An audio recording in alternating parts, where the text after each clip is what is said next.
Welcome, everyone. I'm going to be with Marco Pelosi the third tonight, and just happy that you're here, Marco. Thank you for doing this for me and sharing your history. And today, I wanted to specifically talk about your history with labial surgeries and stuff.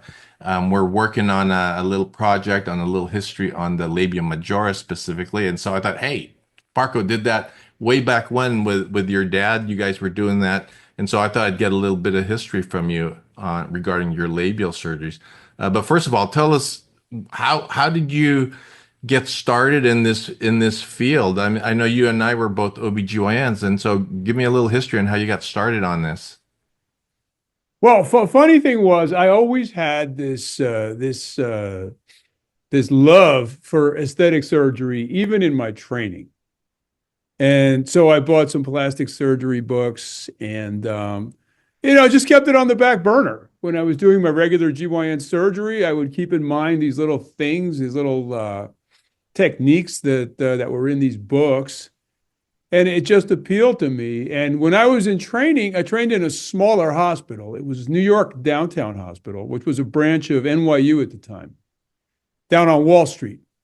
So this hospital originally was set up so that the big corporate Wall Street executives, if they had a heart attack and they couldn't make it uptown in traffic, wouldn't die. So they had this local hospital right on the edge of Wall Street, right by City Hall. So being a small hospital, they didn't have fellows in any specialties. So you can walk into the OR on a given day, finish your gynae case, walk around and see what's going on. And it could be a colorectal case, it could be a urology case, there could be a thoracic case. And they were keen on just anybody just jumping in to help out. So I had this, playground, if you will, of opportunities to jump in and do all kinds of things. I didn't see a lot of plastic aesthetics there, but I saw a lot of reconstructive, and it always appealed to me. I loved just working with my hands. And then when I finished training, we were big into laparoscopy and vaginal surgery because my father was big into laparoscopy, That's pioneering that first generation of techniques. So that's we'd how go I to first meetings. learned and heard about you was doing all the advanced laparoscopic stuff. Yeah, well, we had a following. We had traction before before you had social media. We had followers. So people are always asking us, "What's up? What's new?" So about 3 years into practice, I'm watching these guys who were now in their 50s, and I'm 30 something, and they're bitching and moaning in the doctor's lounge every single day. They're saying, "Oh, I can't believe my reimbursement's going down. Oh, I can't believe my malpractice is going up. Oh, the volume, it's just getting so bad." And the money was still good, but I saw the trend and I looked at these guys and I said, "You know what? I don't want to be these idiots. I don't want to be 50-year-old bitching that I hate my job and that I wish I was doing something else. I don't want to be a real estate agent. I don't want to be a lawyer. I don't want to do anything more than just do my surgery, but in a way, in a capacity that makes money. It's financially And you viable, enjoy. and I enjoy it. I enjoy it. You really, I love surgery. You love surgery. Yeah. It's like the passion. So this is now like 1997, 98. And if you wanted to research something, you had to go to the library. There was no Yeah. internet, and there No. was, you had computers, but they weren't really good for anything more than fancy typewriting. We had those Uh, modems that were loud. yeah. So in the doctor's lounge, we had our mailboxes, and one day this little leaflet pops up from Jeff Klein, who is the developer of liposuction, the tumescent liposuction in Probably from California. San Juan Capistrano. Yeah, right up the street from where you were, and so I managed to find him with yellow pages. You can't find him on the internet because it didn't exist. Find him on the yellow pages and call him up. And I said, "Hey, Jeff, would you train us? We love your book and we love your techniques. It looks solid." He's like, "Sure, I'll train you. $5,000." And at the time, I think an ACOG meeting was $600. So I said, "You know what? Is this really 9 times better than going to an ACOG meeting?" And so I asked him, I said, "Why does it cost so much?" He goes, "It's worth it." I said, "What do you mean? What do you charge your patients?" He said, "Oh, average lipo case is $5,000." I said, "Really?" He's like, "Really?" So that piqued my interest. I said, "All right, $5,000 is not a lot if you can charge 5,000 plus for cases." So I dragged my father along, and we just were like, like fish to water. We just totally were into this, and we learned the two medicine anesthesia.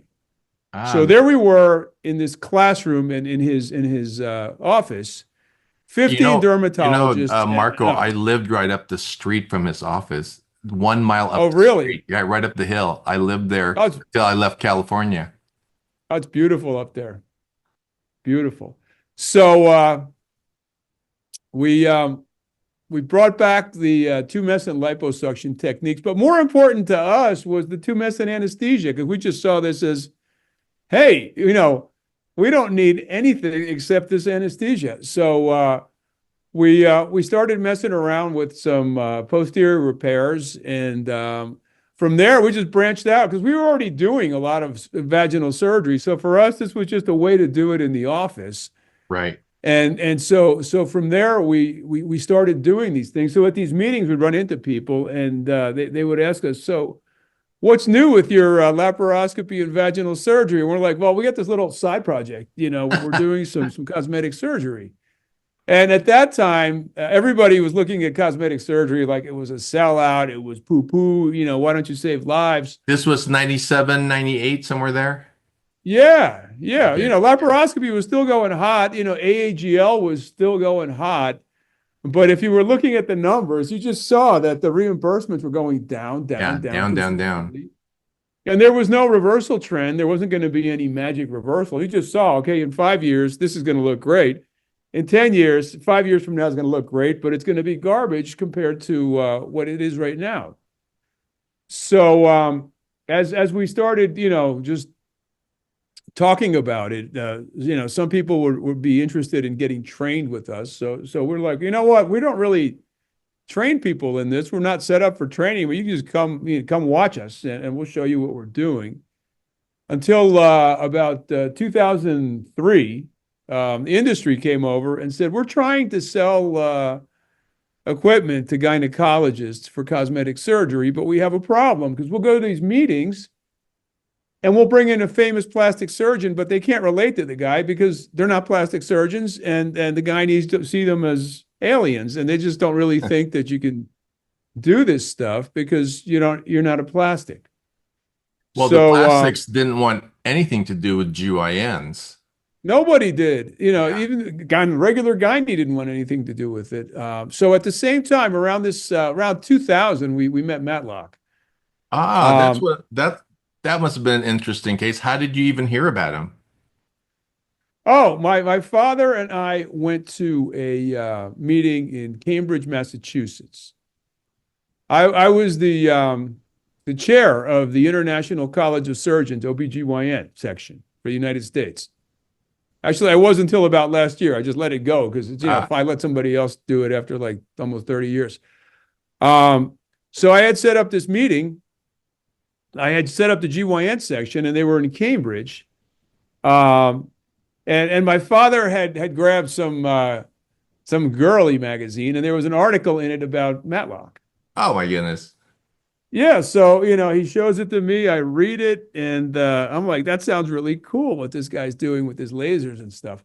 So we call up Matlock, and we asked him, just like we asked Klein, would you train us? He's like, yeah, sure. It's 50,000 now. That's not 5,000 Yeah, to yeah, get a yeah. laser. 50,000 So plus another 15. It was going up to like 65 at that time. yeah, but then we tell them, listen, we're not your normal people. We have a background, we have a following, we have training in different things. We can help each other out. So why don't we do a little quid pro quo? Yeah, yeah. So we worked out a special deal, and as part of the deal, we promised him that we would not publicize that we train people in cosmetic vaginal surgery, and in turn, he would send us liposuction candidates, people who wanted to learn liposuction from us. So that was Ah, the that quid was a pro great quo. that was a great deal. Yeah, we said, all right, if they ask, we'll train them, but we're not going to advertise that we train them. And we went with that until Matlock retired from teaching, and that's when we fired up the cadaver course and started giving a full-on, official training in all of this stuff. So we were doing the cosmetic gynae late '90s. We picked up some techniques from Matlock, and then modified them. And at the time, everybody was doing their own thing. There was little Mhm. camps all over the country, and a couple of these Matlock trainees all over the world just doing their Right, thing. right, right. And then around 2009, 2010, um, I was talking to my cousin Nico, who was marketing guy. And I said, there's a lot of these people, I'll bet there's interest if we had a World Congress of Cosmetic Gynecology and just put the net out there like it's American Idol and just everybody gets invited and they can show their stuff. And that's when we met you. That's when we met a bunch of people. Some of them, turned out to be crazy. Other ones turned out to be really good. But everybody sort of tuned in and said, "Oh, okay, this is a movement. It's not just a couple of pockets of people." I And remember it your started to your grow. And yeah, I remember your first one. I think didn't you do the first one in Vegas? That's my first memory. Uh, yeah, we that was actually our third meeting, third but the one. first one that we did independent. We used to piggyback along with the American Academy of Right, Cosmetic right. Surgery. AACS. They would have a pre-congress. And they loved us because all these people we were training in liposuction, we would tell them you should join the AACS. So every year, their membership committee would say, "Who referred you?" And our names would come up all the time. So they're like, "What do you guys want?" We said, "You know what? We have this thing called cosmetic gynecology. Maybe you guys could find us a spot to present it in the pre-congress." And the first time that we had it, we had 200 people show up because it was brand new, and people were just hearing about it, and a lot of the people we had trained were like, "Oh, you guys are throwing this pre-congress." What year was that? Do And you it sort of remember? embarrassed the AACS because we had more people show up for that than they did for any of their other sessions. So after we saw that was such a huge hit, 6 months later, we said, let's do our own in Vegas. And we did the one in Vegas that was freestanding. That's the one where I And then we probably ended up dabbled back and going to. forth. Yeah. We dabbled back and forth between piggybacking on AACS and throwing independent meetings because it's very expensive to throw an independent meeting unless you have enough people coming. And we were a little concerned that, the initial pop was a fluke and that the only way to really get enough volume was to piggyback with the AACS until we decided that it wasn't necessary. So we just ramped up the advertising and then we got it going. And it's been freestanding now since before COVID, since about 2018.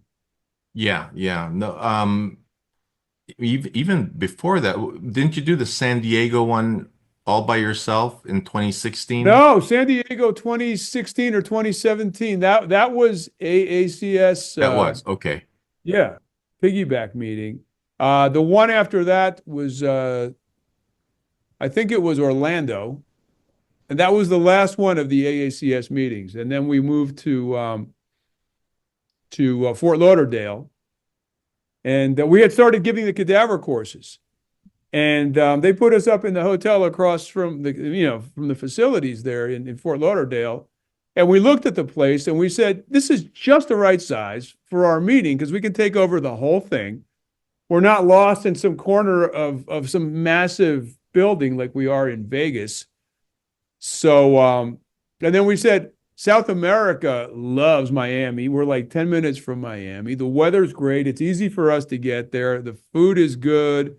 Everything is reasonably priced for people from foreign countries who kind of get sticker shock when they come here.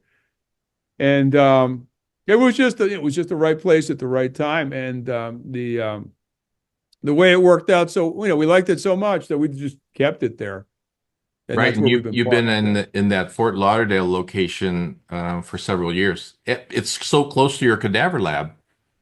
Yeah, I mean it's basically quarter mile. It's right across the big intersection there. Ah, okay. You guys got that start with ISCG back with This the was 2004. We created the LLC okay. because when we started working with the industry, we wanted a way to capture the people that we were training under a society so they would grow and they would be sort of protected and say that, we're part of this society rather than being, I'm a guy, independent practitioner in the middle of nowhere doing these surgeries that are considered poo-poo by ACOG. Right, right. Well, And didn't you get a lot of pushback from ACOG people? You were connected there politically, you and your dad. Did they give you any grief? Or you not on the body work. They didn't care that we did liposuction. They didn't care that we did tummy tucks and boob jobs. They always had this issue that the cosmetic gynecology was taboo. That we okay. were just taking people and just brainwashing them into thinking that they wanted to have surgeries and we were just pushing stuff on them, which, as you know, is ridiculous. But that was the sentiment at the time, and that's what we were fighting against. But I always grounded everything. If I don't know if you remember how I presented initially, I grounded every cosmetic lecture with cancer, just about. I remember. So I said, look at this lady who has, she has precancer. She's got VIN3 on the clitoris, on the labia majora, on the perineum. I said, we're not going to do a full vulvectomy and turn her into a pelvic cripple. We're going to save this woman in pieces using aesthetic principles and the smart use of lasers. So when somebody watched the lecture, they're like, oh, wow, this is like reconstructive stuff. This is solid. It comes from a foundation of cancer. So that pretty much, would shut down a lot of the criticism. And I said, listen, you got a patient like this, it could be you. Wouldn't you want to have a functional vagina, or do you want to have just a vulvectomy and you're not dead, but you'll never have sex again, so your sex life is dead? Right, right, right. Did you I said, get that's not any? quality of life. That's like saying, all right, I have a little, cancer on my hand, just chop it off. Right. It's a little more sophisticated if you know a little bit about cancer and if you know a little bit about reconstruction. So all of my initial work was just based on just finding the applicable medical conditions that would require some reconstructive aesthetic principles to be applied, um, so that you could really not only cure the problem but leave the person with a functional, decent looking result. Right. And many times it was prettier than the original. But did you get pushback though because you were not doing it through insurance, you were doing it through cash? That's where I had Oh my no, I was doing it through both avenues. I wouldn't take a cancer case and put it through through cash. right, right, No, a right. lot of these I did in the hospital. I did them as part of my regular practice. But when I did bring patients to the hospital, I would sometimes bring in a labiaplasty, a vaginoplasty. The vaginoplasty wasn't so intimidating to the people, to the staff at the hospital, because I would just tell them I'm doing a fancy posterior repair. And then they Right. could connect to something that they Mhm. knew. And they're like, oh, I see.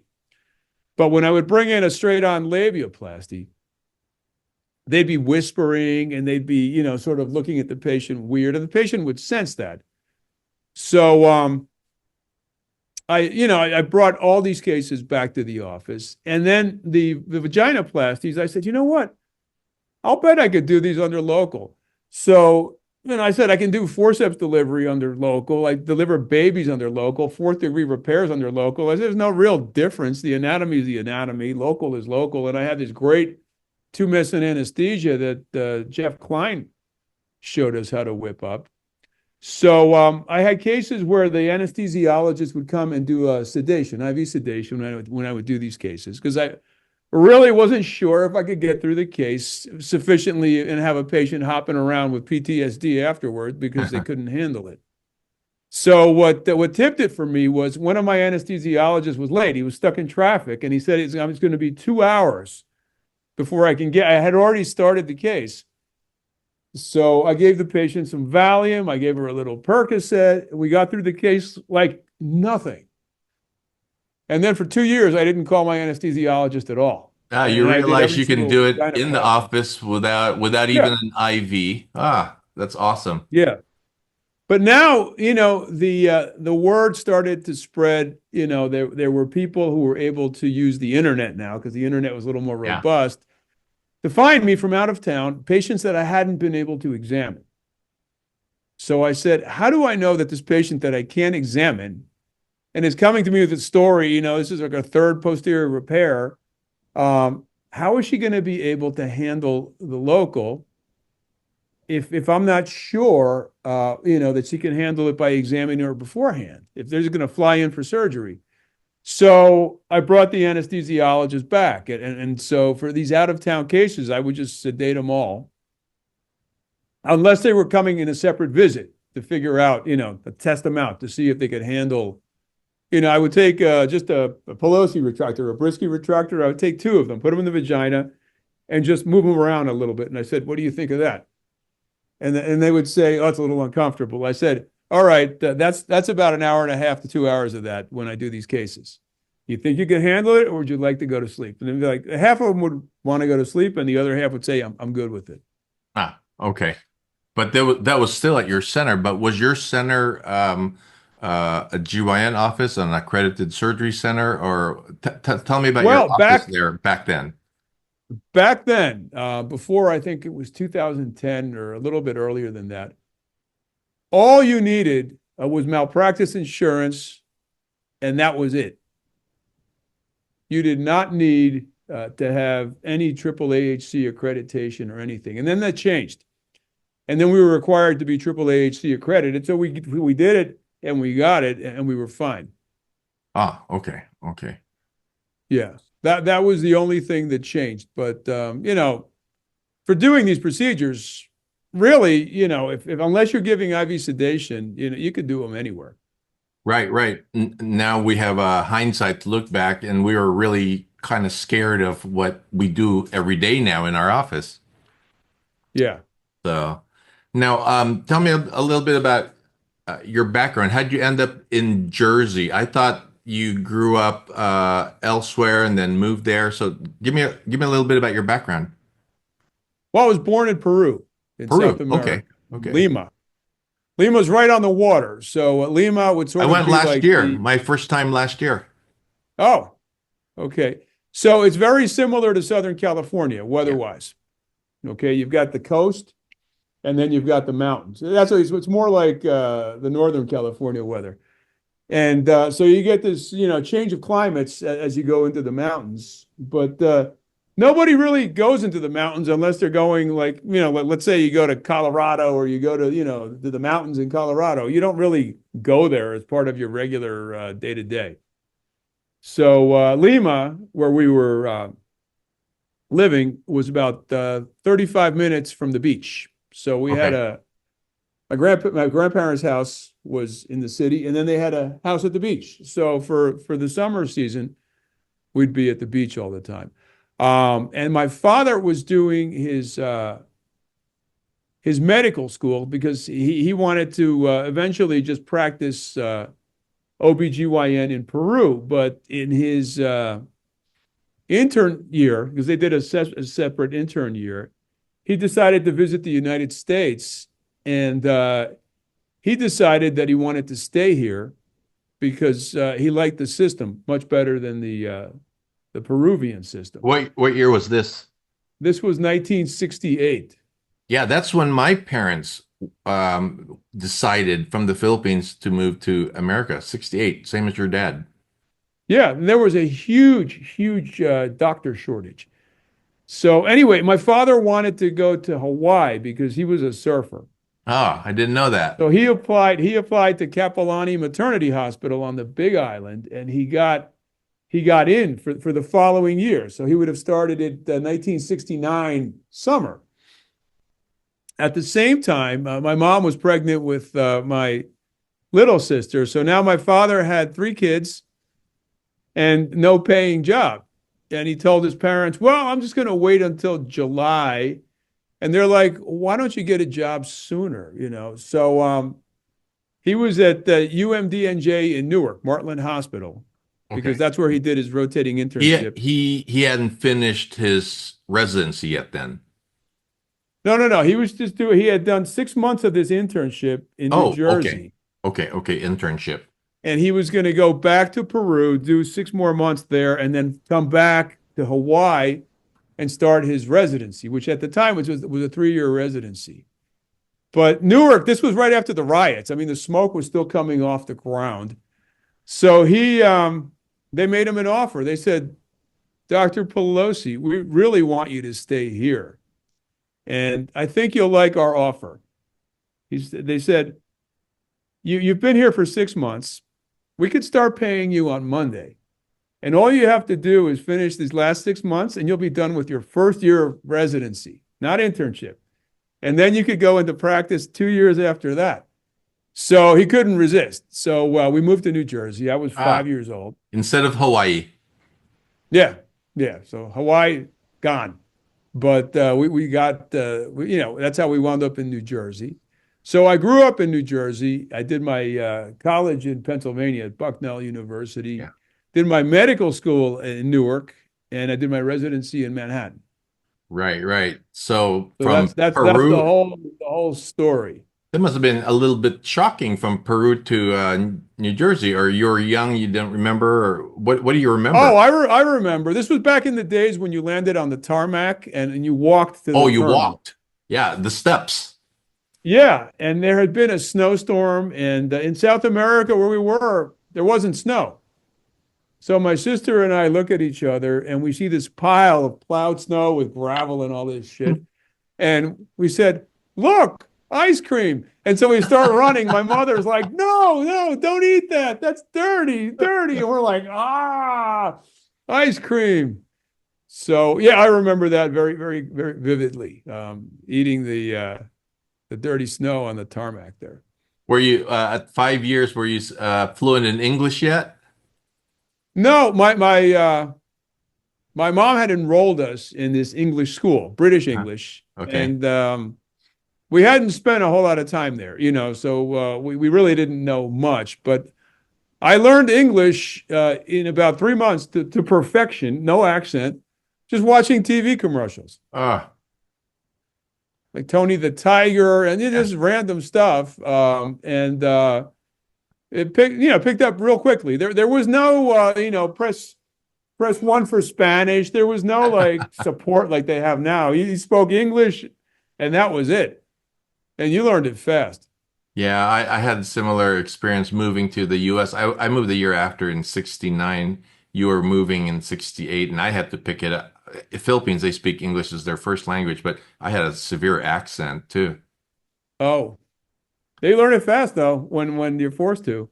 What about your dad? How did he learn all that? It's harder to learn it when you're a little older. Yeah, well, there was this huge contingent of Latin American doctors, Ah, okay.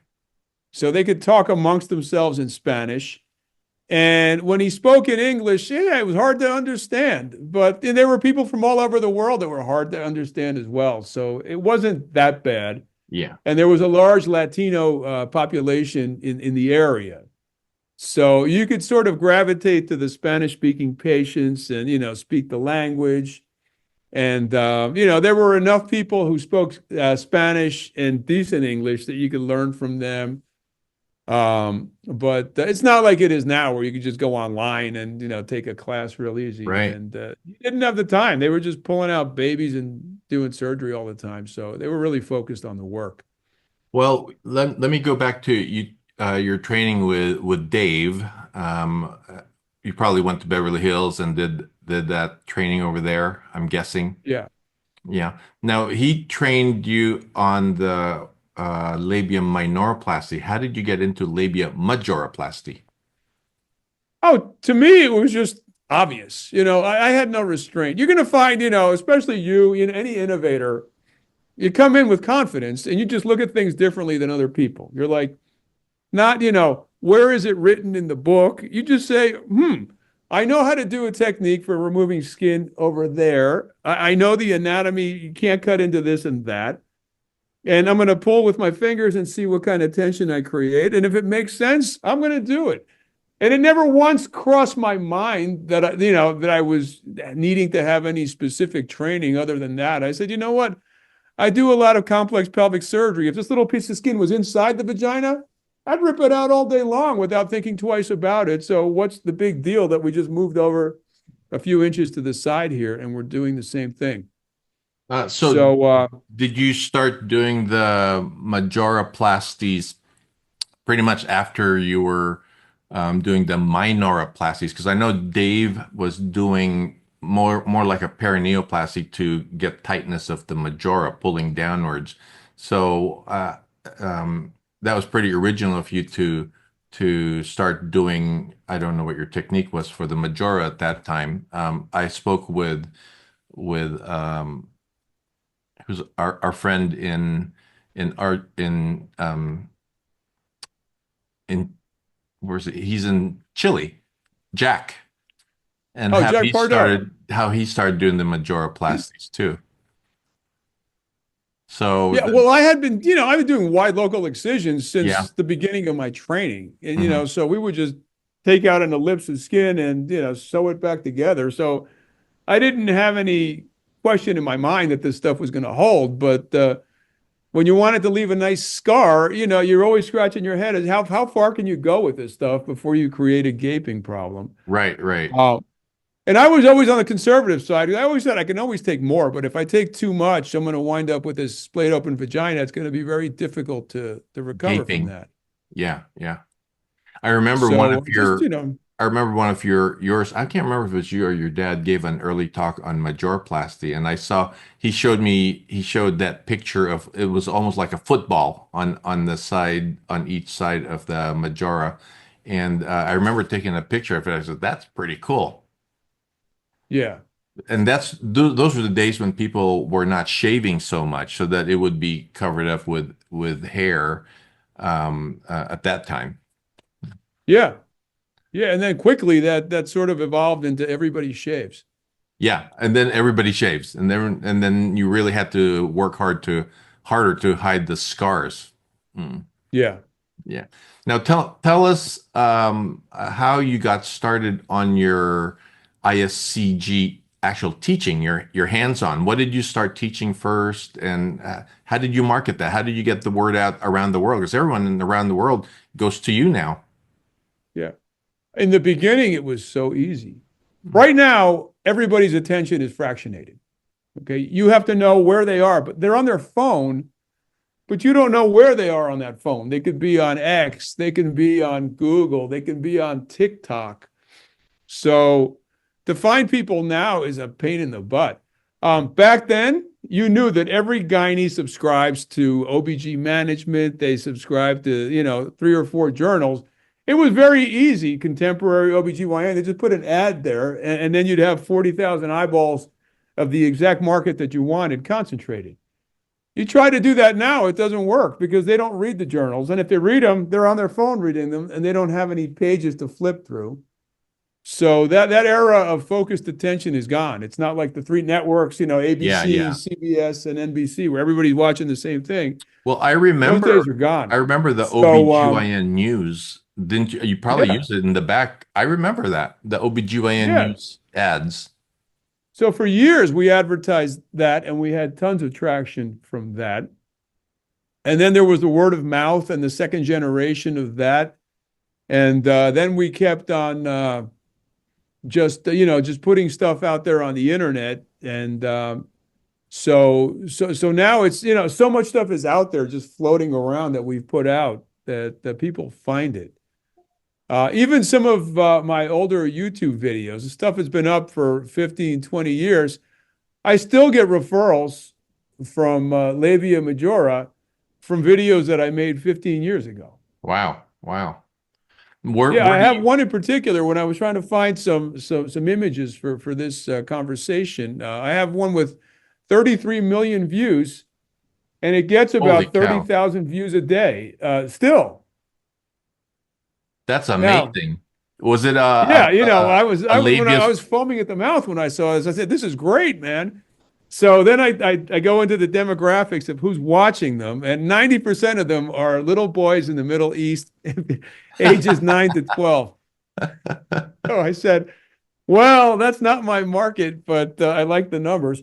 But I do still get a lot of valid referrals from people who always reference this stuff, and they always say, No, "Yeah, I saw your work on there were YouTube." surgical videos on YouTube that they didn't ban or get you in Yeah, trouble. yeah, there's a lot of them. I was talking to Miklos, to John Miklos, and he told me they took down a whole bunch of his.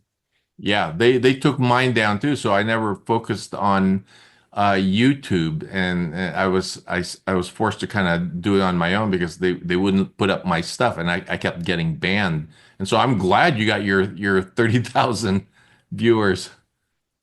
Yeah, yeah, I'm shocked because I learned quickly that if you put this little racy thumbnail of a vagina, you get a lot of views right away. Ah, And they never took them down. They changed the thumbnails, but they never took the videos down. oh, that's great. That's great. And you still have that, and you're still getting referrals from that. Now, where do you think the fastest growth of our specialty is? What's your opinion? Where are people coming from to see you to train? Um, it's very international. I'm seeing people from everywhere. When we give the cadaver courses, for example, it's not unusual to get people from Asia, from India, from Europe. I mean, everywhere. So I can't say there's one pocket of people. All I can tell you is that there's a huge worldwide interest. And a lot of the people are gynecologists. We get some urologists, we get some plastic surgeons. Those are the main three that we see training for these things. Those have been Um, really, really successful training programs, cadaver courses you've given. There's a lot of interest, and you're right. When I go visit and take a look around, you have doctors from everywhere, Latin America, Taiwan, the Middle East. You've got it's like a United Nations in your OR there. So yeah, yeah, yeah, it's congratulations on that. very That's really amazing. yeah. You meet a lot of different people. It's very interesting. And it kind of launches their careers. I've seen many who have taken your courses that have become leaders in their own countries, and it's like a career launcher. And another thing that's a career launcher is winning those awards that you give at your ISCG meetings. It's crazy. Oh yeah. How'd you come up with that idea? We went to the aesthetic show and we saw how hopped up people got receiving awards for their work. So we borrowed the concept and we're like, let's do an award ceremony for best aesthetic results because I think everybody here is competitive and if they're into beauty, everybody wants to be the one to have the prize. So that was the aesthetic show. We saw how they were doing it, and we're like, wow, this is really cool. People really love this stuff. And they were the only ones doing it, at the Yeah. time. Well, I do remember 2016 when I think your dad got a Lifetime Achievement Award and Matlock got a Yeah. Lifetime Achievement Award too. And I have pictures of them. I'll send them to you because I remember that was really cool. It was like Hollywood. Everyone was in tuxes, high heels and everything, and it was like lights everywhere. Everyone's clapping. So I thought, man, that's really cool. How come we don't do that in GYN? And then you ended up doing it. Yeah, yeah. That was Michael Moretti. That was the guy that ran the aesthetic show. And it was good until he sold it. I He know he sold it sold to it. a company that has a portfolio of big meetings, but it lost that personal touch. It became this very corporate event, it kind of sterile. Yeah, it So wasn't it as fun lost anymore. lost the feeling. Michael was a good guy. He lived just a city away from me. My practice was in Laguna, and he was in Aliso Viejo. So we used to actually call each other and get together. But when he sold it, the feeling went away. Yeah. Yeah, yeah. You needed his spirit there. Oh, my goodness. Now, tell us about what your grads have been doing all around the world. You have many grads, many in Latin America. Go brag about your grads. All right. Well, I've trained a bunch of people, and Actually, one of our, our latest superstar is a urologist from the Washington, D.C. area, Dr. Kambiz Taj Karimi. Oh, yes. Uh, yeah, I met Taj the year before the pandemic. He had come to the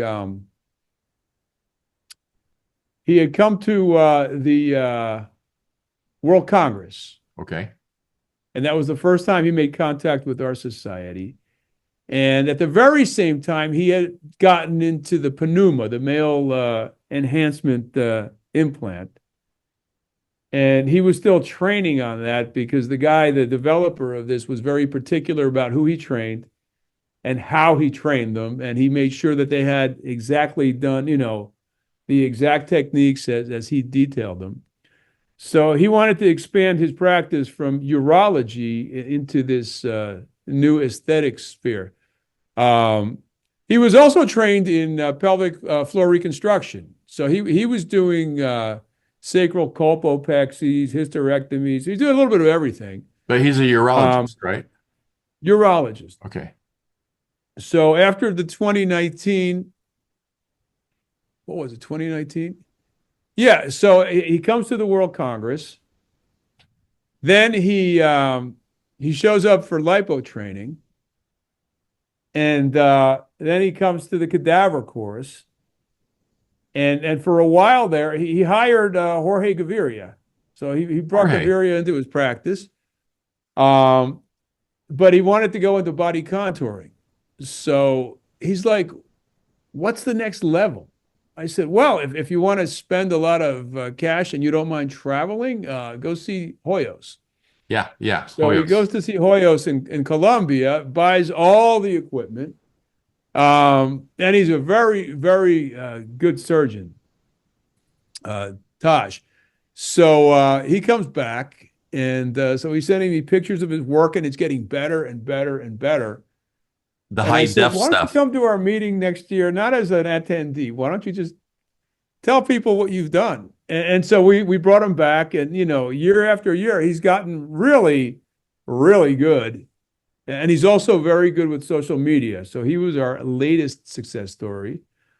I have a guy from St. Lucia that I trained last year. He's a general surgeon. He's the only trauma surgeon in St. Lucia. All And right. The now doing entire cosmetics. St. Lucia, the island of St. Lucia. If you wind up in an ER and you need surgery, he's your surgeon.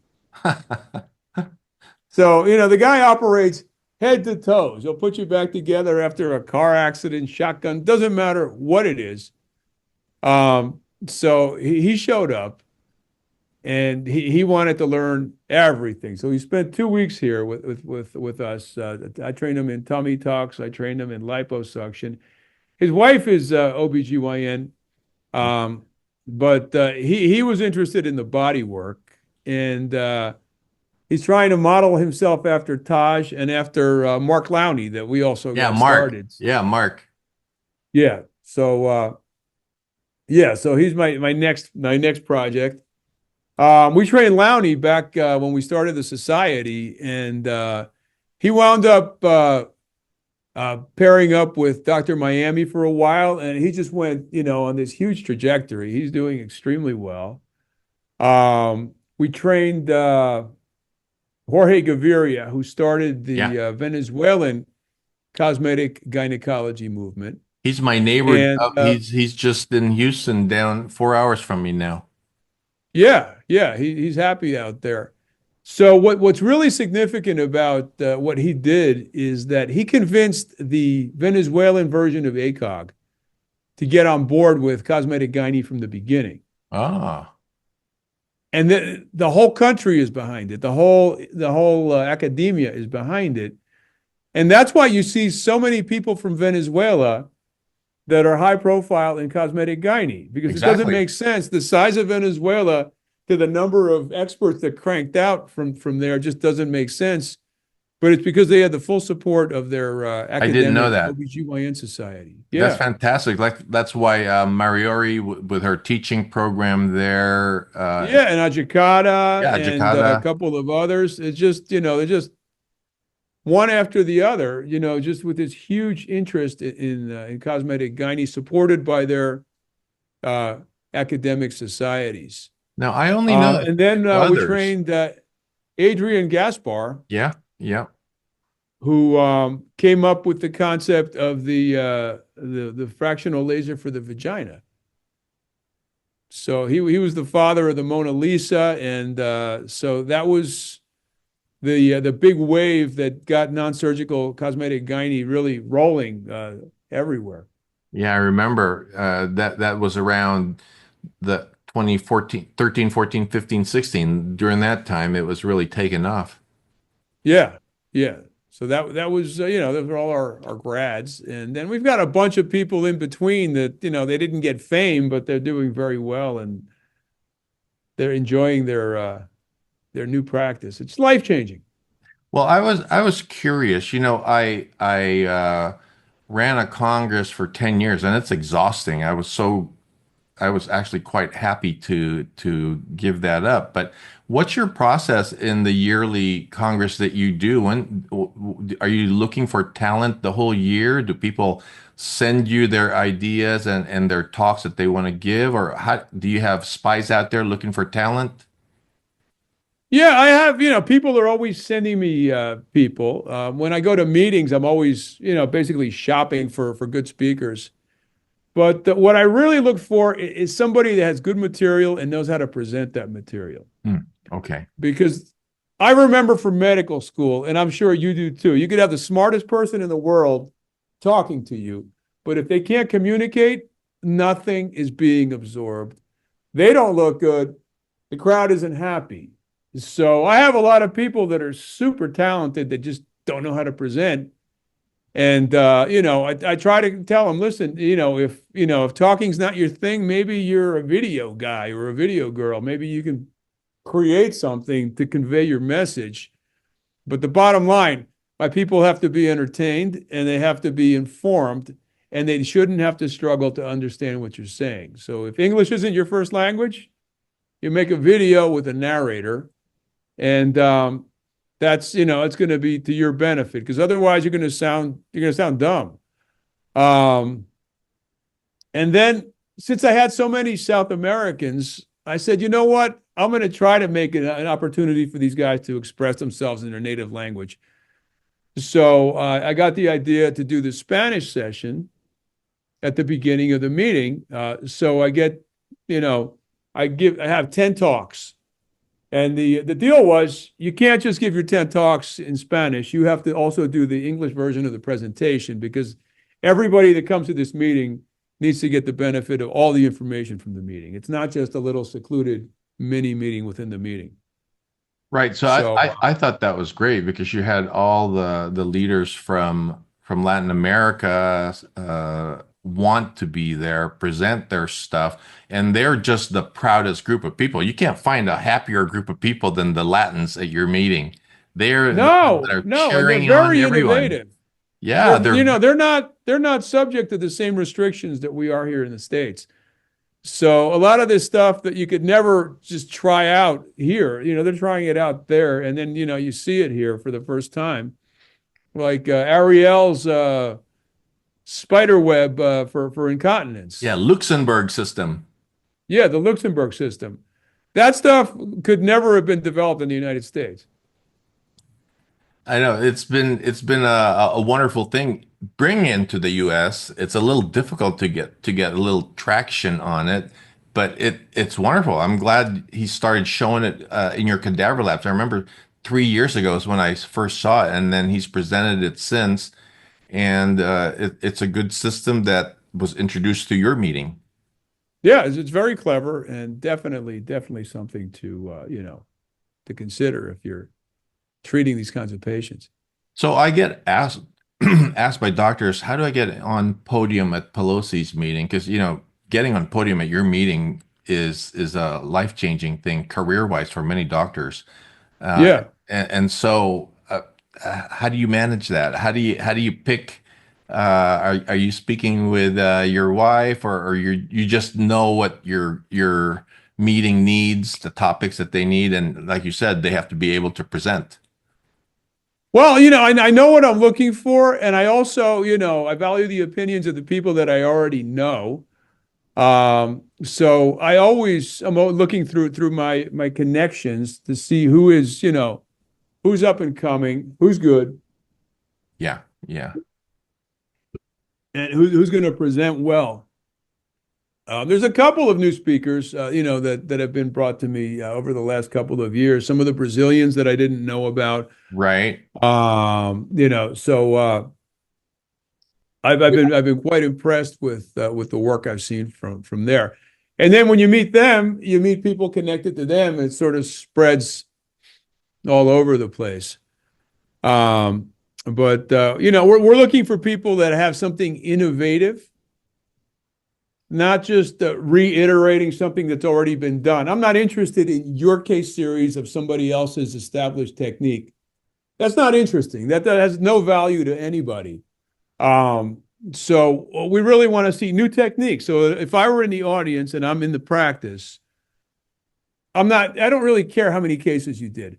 I want to see what you're doing and how you're doing it. So I really want to see the surgery being demonstrated, because that's where the surgeon really learns. It's a craft, Right, right. It's not just so it's not if just you turning can on a take back a machine. technique, you've gotten something of value. If you take back that, oh, Dr. So-and-so did 30 cases and this is their numbers, who cares? It really doesn't make any value for the person. I could get those numbers by reading an article, or you can just email them to me. But, I want to see something innovative and inspiring. Now, Education. now you have a innovation background. Tell us some background of some of the things that you've created, like your retractor and some of those ideas that came out of your creative mind. Well, my favorite of all was the robotic arms, Yeah, because I love the concept of not having to use an assistant in surgery, especially in vaginal surgery, because the exposure in vaginal surgery is hard to do without occupying space. right. So if you have an assistant between the legs, it's already a tight space. There's really only room for one there. If you put in a second person, you might be able to see, but you're not going to be able to sit right smack in the middle where you're the most comfortable. So you're going to wind up with a backache or a neck ache. If you put the assistant around the leg and have them do something, they can't see anything. They're going to be wobbling around. So just inherent to vaginal surgery is this collision with bodies, and this inability to keep retraction stable and steady. So it's back like 2015. Uh, Dionysus Yes, Veronicus had made a Dionysus. video, yeah, of a vaginal hysterectomy using these robotic arms. He didn't call them robotic arms. That was my name. These self-retaining retractors, and he had four of them. So he had Brisky Navratil at the top. He had a similar one at the bottom, and one on each side. And with everything splayed open, he just went through the process of doing a vaginal hysterectomy. And it just clicked. And I said, that looks really cool. I said, I'll bet you only need two of these things to do any real amount of work, because, the one on the side here, I mean, you don't really need all that exposure to do a vaginoplasty.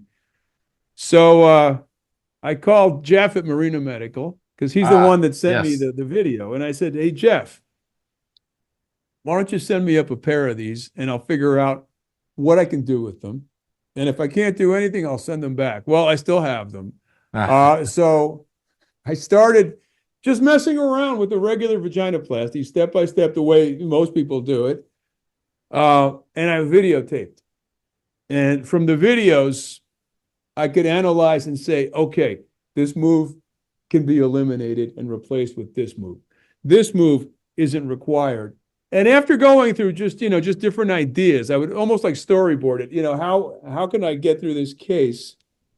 And I said, well, who said the incision has to be in the middle? Why don't we make it off to each side? Then I can use the robot to grab this, and that. And little by little, over the course of about, I'd say maybe 15, 20 cases, I developed the technique as I do it now. And it requires no assistant. Yeah, it's fantastic. You can do it all by yourself without hands in the way. Yeah. Yeah. And then when I saw your ring, I said, you can put the ring right there if you want to, and you can do, now you have 8,000 ways to retract. Um, Again, without using an assistant. So my nurses love it because they don't have to assist. I Yeah. love it because they're not in my way, and everything just stays nice and stationary. So you can really just focus on the work and not have to deal with the retraction and the field moving around as you work. Um, so I think that was my favorite of all of the things that I came up with. Um, I did experiment with magnetics. Ah, Now I never presented it because it didn't work out as well as I thought it would. But I got the idea because there was a magnetic retraction for doing lap choles. So the way the thing worked is your magnet was a disc that you okay. put on the abdomen after you create the pneumoperitoneum, and you would apply a little clamp internally, almost like a Filshie clip. It looked like, or like a bulldog clamp they use for vascular, onto the bottom of the gallbladder, and it almost looked like a fishing lure. So it was magnetic. So when you put the disc on the abdomen, the magnet on the inside would be attracted to the disc, and you could just move it around. It was actually really cool. Ah, that sounds brilliant. Did it actually work, or Well, you no, lost that contact? was the concept. Okay. So I said, you know what? When I do these vaginoplasties and labiaplasties, there's a lot of times I have these long clamps, and I usually have to clip them to the drapes. Yeah. So I said it would be great if I could just get some steel retractors and just put them magnetically off to the sides, and I can move them back and forth and up and down and in and out however I want. And that would be ideal. So I said, I need a prototype. So I said, I need a strong magnet that has about, I don't know, the force of a pull, maybe 5 pounds of force. So I go to Home Depot and I find all kinds of magnets. So I find the ones I settled with were about 6 inches long and about 2 inches wide, with 4 bars of magnets on each one. And they're really strong. When you put them together, you Yeah. really have to pull hard. It's maybe like 30 pounds of force. Um, so you can't sterilize them because I tried and they melted. Oh, So I got another pair of magnets and I got a laser drape. So I put them inside of a laser drape and I just tied them around the patient's thighs, and they retracted just like I thought they would. And I said, "Oh, this is it, man. This is it. I've created magnetic vaginoplasty." Um, so then I get to the suturing. oh no, the The metal. needle, it gets Oh, attracted to the magnet. It flies right off the needle holder. Boom. And I said, "That's no good." Then my needle unanticipated. drivers got magnetized. When I put the needle driver on the table and I pick it up again, it's got 10 instruments stuck to it. And I said, "No, this is no good." So I I never would tried have thought of weaker that. magnets, but they weren't strong enough to do the actual holding. So I never really revisited the concept after that. But if I ever get bored, I might go back to just experimenting with the magnets. That's Um, hilarious. A great idea, and you don't realize the other thing, the yeah, metal. I think electromagnets is the way to go next time, but then it gets a little too complicated. Yeah, you're going to spend more on your retractors than the actual surgical case. Well, Yeah. anything now, before we close, what would you recommend to the many new doctors who will want to enter this field in the future when they see this video? Maybe they look at this a few years from now. What would you recommend as of beginning of 2025? How should they, if they're interested in this field, how should they plan their careers? What should they do first? All right. The first thing they should do is to take a course, Mm, because in taking a course, it's going to organize your thoughts. Okay. So this is like, let's say you're going scuba diving. All right. You sit down with the scuba people and they tell you what to do. This goes here, this goes there, and you're going to do this. learn a way of doing each each procedure. So, I mean, there are 1,000 different labiaplasty techniques. I said, don't learn 1,000 poorly. Mm, Pick a technique and learn it well. And pick a technique that the best in the world are using, because if they're the best, they've obviously tried a million different techniques and they've settled on something that works for them. But don't try their most complicated stuff. Try their basic stuff first, because everything is built on a foundation. And if your foundation doesn't exist, there's no way you're going to be able to do the most delicate and difficult stuff if you haven't mastered the basic stuff. That's the setup for that stuff. right, right, right, right. So learn the basic techniques. Learn to pass on the difficult cases in the beginning, because you're not prepared, because all you're going to do is you're going to damage people, and that's a terrible way to get started, and you'll create problems that you can't fix. Learn the anatomy. It's very simple. It's available to anybody. And don't cut corners. Don't be cheapskate and say, I don't want to take a course. I'm going to just I'm going to just read a book, or I'm just going to just watch a couple of videos. Because if you cheap out on the training, that's your foundation. You don't have Yeah, a foundation. yeah. But I found several cultures all around the world who do not have the the what do you call it? Well, they just didn't grow up paying for education. They expect it to be free or provided to them. They don't want to pay for your course or my course, and No. they just want to pick it up from going to meetings and then saying that they did the courses. I've seen that everywhere in the world. Yeah, Oh so yeah, yeah. yeah, they The cheap out. cheapness is universal. It's a Yeah, mindset. yeah, yeah, yeah.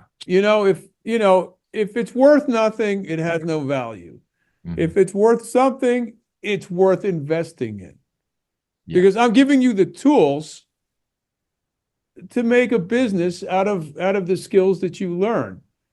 Tell them to go to Harvard Business School and ask them for free education. Throw you right out the good luck door. with They'd be that. like, "Get out of here, you chump! What are you thinking?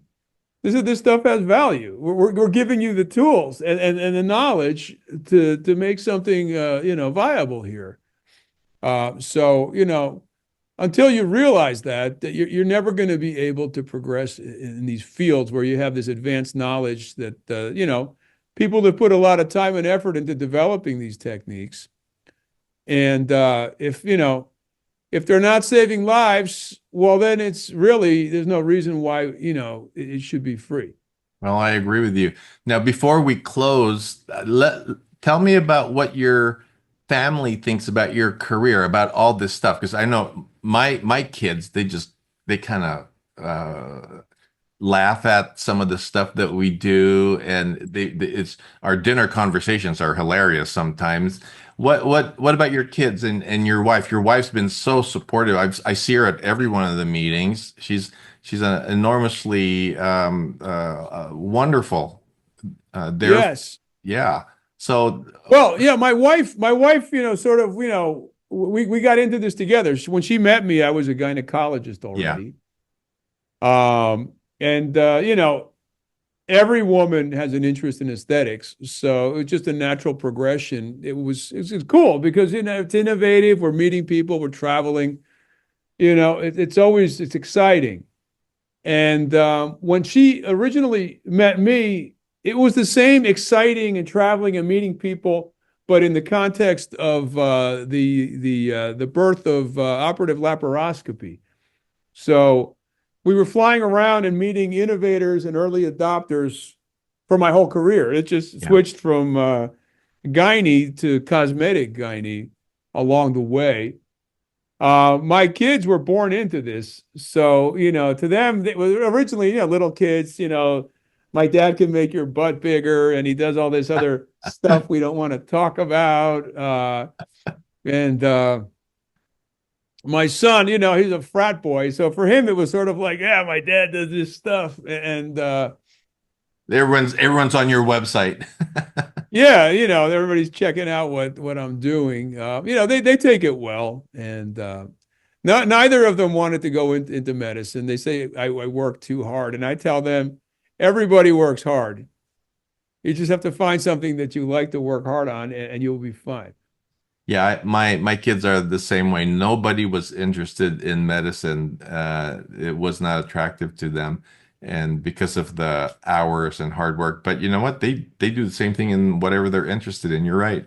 Everyone works Absolutely. hard in what they love.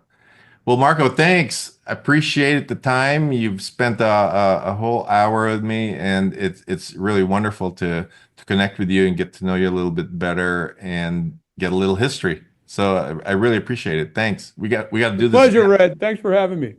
Hey, have a great evening. Please say hello to your lovely wife. All right. Take care. Take care. Bye. Bye.